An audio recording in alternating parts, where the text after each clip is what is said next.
Hello everyone, আমি সমাপ্তি। আজকে আমরা দেখব কমপ্লেক্স পার্মানেন্ট টিস্যু অর্থাৎ জটিল স্থায়ী কলা। আগের দিন আমরা পড়েছিলাম সরল স্থায়ী কলা। এখন দেখে নেব যে জটিল স্থায়ী কলা কাকে বলা হয়েছে।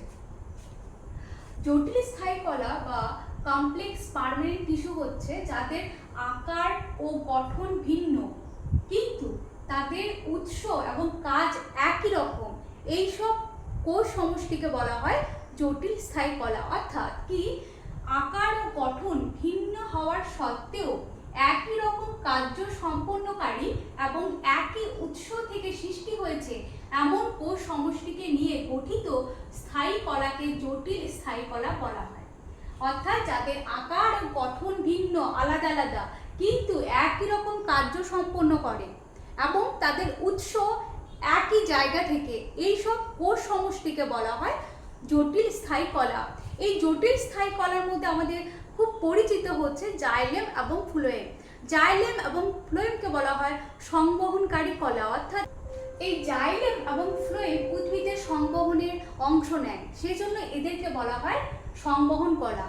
তাছাড়াও জাইলেম এবং ফ্লোয়েমকে একসাথে বলা হয় নালিকা বান্ডিল এবং ভাস্কুলার বান্ডিল। এই জাইলেমকে চার ভাগে ভাগ করা হয়: ট্রাকিয়া, ট্রাকিড, জাইলেম প্যারেনকাইমা এবং জাইলেম তন্তু বা জাইলেম ফাইবার। ট্রাকিয়া, ট্রাকিড এবং জাইলেম তন্তু এই তিনটি হচ্ছে নন লিভিং। শুধুমাত্র জাইলেমের ক্ষেত্রে জাইলেম প্যারেনকাইমা একমাত্র সজীব অর্থাৎ লিভিং,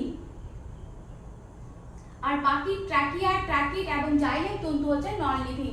ফ্লোয়েমের ক্ষেত্রে ফ্লোয়েম হচ্ছে সিমনোল, অর্থাৎ এটাকে বলা হয় সেপ্টিও সঙ্গী কোষ বা কম্প্যানিয়ন, ফ্লোয়েম প্যারেনকাইমা এবং ফ্লোয়েম ফাইবার বা তন্তু।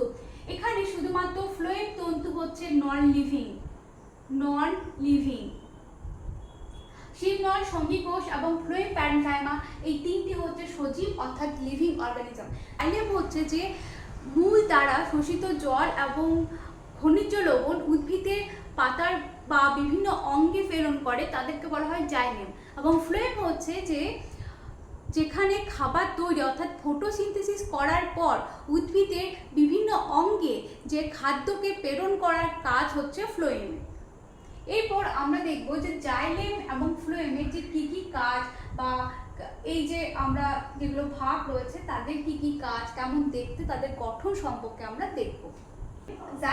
জাইলেমের মাধ্যমে মূল দ্বারা শোষিত জল ও জলের দ্রবীভূত খনিজ লবণ ঊর্ধ্বমুখে বাহিত হয়। অর্থাৎ জাইলেম কি করছে, যে খাদ্য তৈরি করার জন্য যে জল এবং জলের মাধ্যমে দ্রবীভূত খনিজ লবণ জাইলেমের মাধ্যমে উদ্ভিদের বিভিন্ন অংশে ঊর্ধ্বমুখে বাহিত হয়। এই জাইলেমকে চার ভাগে ভাগ করা যায়। কি বলেছিলাম? ট্রাকিড, ট্রাকিয়া, জাইলেম প্যারেনকাইমা এবং জাইলেম তন্তু।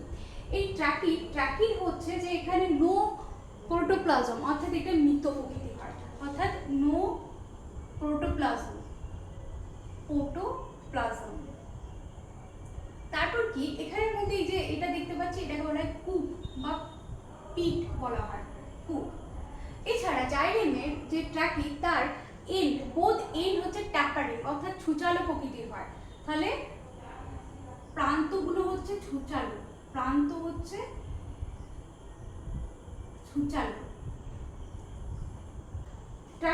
ট্রাকিয়া হচ্ছে যে এটা হচ্ছে মৃত প্রকৃতির হয়, এটা হচ্ছে মৃত প্রকৃতির, অর্থাৎ নন লিভিং প্রান্ত প্রাচীরবিহীন, এবং এই বডিটা হচ্ছে দেখো নলাকার, এবং প্রান্ত প্রাচীরে আমরা কি দেখতে পাই?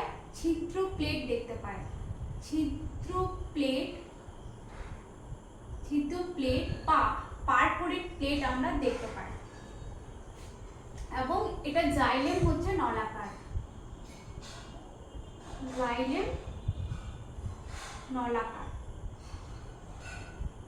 এরপর আসে জাইলেম প্যারেনকাইমা। একমাত্র জাইলেমের মধ্যে জাইলেম প্যারেনকাইমা হচ্ছে শুধুমাত্র লিভিং, অর্থাৎ এর মধ্যে আমরা প্রোটোপ্লাজম দেখতে পাই, সজীব প্রোটোপ্লাজম প্রেজেন্ট। জাইলেম তন্তু বা জাইলেম ফাইবার, এটা হচ্ছে মৃত প্রকৃতির হয়, আর এটা স্ক্লেরেন কাইমা দ্বারা গঠিত, অর্থাৎ এখানে লিগনিন থাকে। মানে এটা কি করে, উদ্ভিদে দৃঢ়তা প্রদান করে, অর্থাৎ এটা হচ্ছে নন লিভিং মৃত এবং এটা সুতোর মতো দেখতে হয়। তাছাড়া স্ক্লেরেন কাইমা দ্বারা গঠিত, স্ক্লেরেন কাইমা দ্বারা গঠিত। জাইলেমকে কোথায় দেখতে পাই? উদ্ভিদের কাণ্ড, মূল, পাতার যে নালিকা বান্ডিল আছে সেখানকে আমরা জাইলেমকে দেখতে পাই।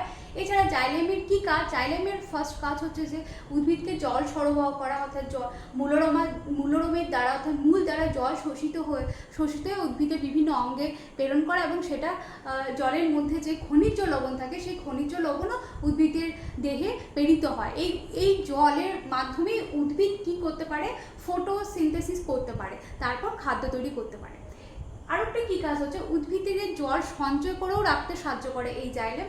এছাড়াও জাইলেম উদ্ভিদের দৃঢ়তা প্রদান করে। ফ্লোয়েম কি? ফ্লোয়েম, এরপর ফ্লোয়েমের মধ্যে কি হয় যে ফ্লোয়েমের মাধ্যমে পাতায় উৎপন্ন খাদ্য সমগ্র উদ্ভিদ দেহে পরিবাহিত হয়, অর্থাৎ উভয়মুখী এখানে পরিবহন দেখা যায়। অর্থাৎ পাতায় যে খাদ্য তৈরি হয়েছে সালোক সংশ্লেষণের মাধ্যমে, সেই খাদ্য উদ্ভিদের বিভিন্ন অংশে প্রেরিত হয়, সেটা ওপরে বা নিচেতে বা পাশাপাশি জায়গায় প্রেরিত হয়। এই জন্য এটা উভয়মুখী পরিবহন দেখা যায়। কিন্তু জাইলেমের ক্ষেত্রে আমরা শুধু দেখলাম যে এটা ঊর্ধ্বমুখী পরিবহন, অর্থাৎ মূল থেকে উদ্ভিদের বিভিন্ন অংশে ছড়িয়ে পড়ে। এই ফ্লোয়েমের আরও যে কাজগুলো হচ্ছে যে শুধুমাত্র পাতায় তৈরি খাদ্য সালোক সংশ্লেষণের মাধ্যমে পাতায় তৈরি খাদ্য বিভিন্ন অঙ্গে প্রেরিত হওয়া নয়, তার সাথে সাথে যে প্ল্যান্ট হরমোন বা অন্যান্য যেসব বিপাক জাতীয় বস্তু উদ্ভিদের বিভিন্ন অংশে পরিবহনে সাহায্য করে এই ফ্লোয়েম। তাছাড়াও উদ্ভিদকে দৃঢ়তা প্রদানের কাজও এই ফ্লোয়েম করে।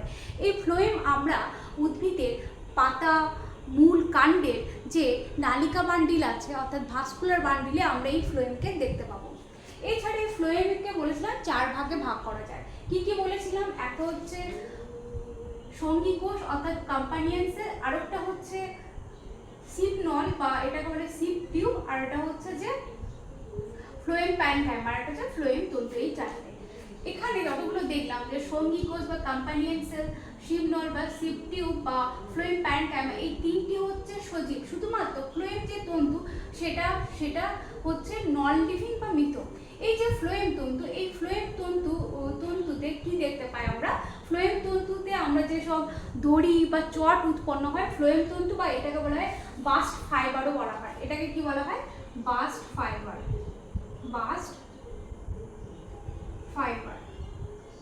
বা বাস্ট তন্তু। এখান থেকে কি তৈরি হয়?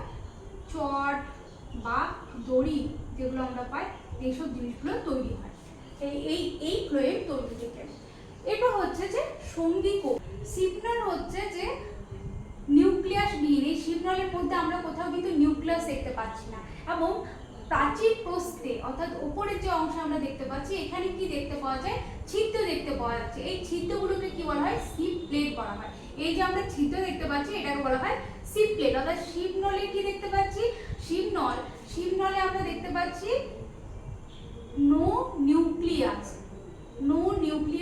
তার সাথে যে প্রস্থের দিকে সেখানে আমরা দেখবে ছিদ্র দেখতে পাচ্ছি। দেখো এই ছিদ্রগুলোকে বলা হয় সিপ প্লেট, এবং এটার সিপ প্লেট। এরপর হচ্ছে সিপনলের সঙ্গে যে উপবৃত্তাকার কোষ যেটা রয়েছে এটাকে বলা হয় সঙ্গী কোষ। এই সঙ্গী কোষে আমরা কি দেখতে পাচ্ছি? বা কম্পানিয়ন সেল। এখানে কি দেখতে পাচ্ছি? যে এখানে নিউক্লিয়াস যুক্ত। এরপর এই যে আমরা যে ফ্লোয়েম প্যারেনকাইমা, এই ফ্লোয়েম প্যারেনকাইমা হচ্ছে সজীব। এই ফ্লোয়েম প্যারেনকাইমার মধ্যে আমরা কি দেখতে পাই? সজীব। এবং এই ফ্লোয়েম প্যারেনকাইমার মধ্যে কি থাকে সঞ্চিত? শ্বেতসার, ট্যানিন, তাছাড়াও কি ওই যে বিভিন্ন ধরনের রজন এর মধ্যে সঞ্চিত থাকে। অর্থাৎ ফ্লোয়েম প্যারেনকাইমা হচ্ছে সজীব। এই যে শিবনল এবং এই সঙ্গী কোষ, এদের কাজ কি? এদের কাজ হচ্ছে খাদ্য পরিবহন করা এবং খাদ্যকে সঞ্চয় করে রাখা। ফ্লোয়েম তন্তুর কি কাজ দেখলাম? যে উদ্ভিদের যে দৃঢ়তা প্রদান করা।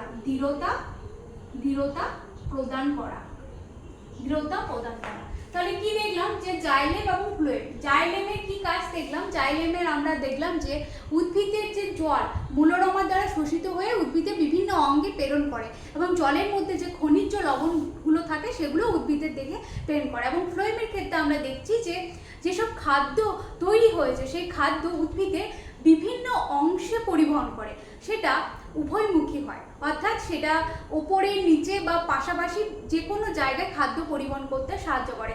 শুধু খাদ্য পরিবহন নয়, উদ্ভিদের যে প্ল্যান্ট হরমোন বা বিভিন্ন ধরনের যে বিপাকীয় আমরা জিনিসপত্র পাই সেই সব জিনিসপত্র উদ্ভিদের বিভিন্ন অংশে প্রেরণে সাহায্য করে এই ফ্লোয়েম। এছাড়া এই ফ্লোয়েমের হচ্ছে যে উভয়মুখী পরিবহন বা উভয়মুখী পরিবহনে সাহায্য করে, কিন্তু জাইলেমের ক্ষেত্রে আমরা দেখলাম যে জাইলেম শুধুমাত্র ঊর্ধ্বমুখী পরিবহনে সাহায্য করে।